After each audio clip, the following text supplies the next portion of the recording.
ሰላም የሃሚንግ ስፖርት ዝግጅት ተከታታዮች በትናንትናው ዕለት በጣሊያን ቦሎኛ ከግማሽ ክፍለ ዘመን በኋላ ቻምፒዮን ሆኗል። በኮፓ ኢጣሊያ የፍጻሜ ጨዋታ ቦሎኛ ኤሲ ሚላንን 1-0 በማሸነፍ ከ51 ዓመት በኋላ ቻምፒዮን መሆን ችሏል። አምና እንደምናስታውሰው ቦሎኛ አሁን ላይ ጁቬንትስን በሚያሰለጥነው በቲያጎ ሞታ እየተመራ ድንቅ እንቅስቃሴ ሲያደርግ ነበር። እነ ጆሹዋ ዚርክዚ አሁን ማንቸስተር ዩናይትድ የሚጫወተውን ተጫዋች ጨምሮ ቡድኑ እንደ ቡድን የሚጫወት ቡድን ነበርና አምና ጥሩ እንቅስቃሴ ሲያደርግ ነበር በሴሪኤው።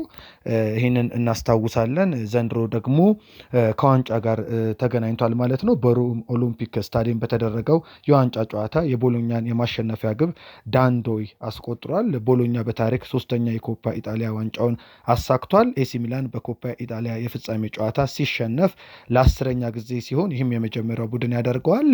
ኤሲ ሚላን የከተማ ተቀናቃኙ ኢንተር ሚላንን በኮፓ ኢጣሊያ አሸንፎ ነበር ለዚህ ፍጻሜ ጨዋታ ደርሶ የነበረው። ቦሎኛ ዋንጫውን ማንሳቱን ተከትሎ በቀጣይ ዓመት የዩሮፓ ሊግ ተሳታፊ መሆኑን አረጋግጧል። ቢያንስ የአውሮፓ መድረክ ሁለተኛውን ውድድር ይሳተፋል ማለት ነው። ከ2-3 በኋላ የጣሊያን ዋንጫ ማንሳት ያልቻለው ኤሲ ሚላን የከተማ ተቀናቃኙን ኢንተር ሚላንን አሸንፎ ለፍጻሜ ቢደርስም ዋንጫውን ማንሳት አልቻለም። የጣሊያን ዋንጫን ለመጨረሻ ጊዜ በ1974 ያነሳው ቦሎኛ ይህን ክብር ለማሳካት ከ5 አስርተ ዓመታት በላይ ጠብቋልና በትናንትናው ዕለት ለቦሎኛ ደጋፊዎችና ለክለቡ ትልቅ ቀን ነበር ማለት ይቻላል።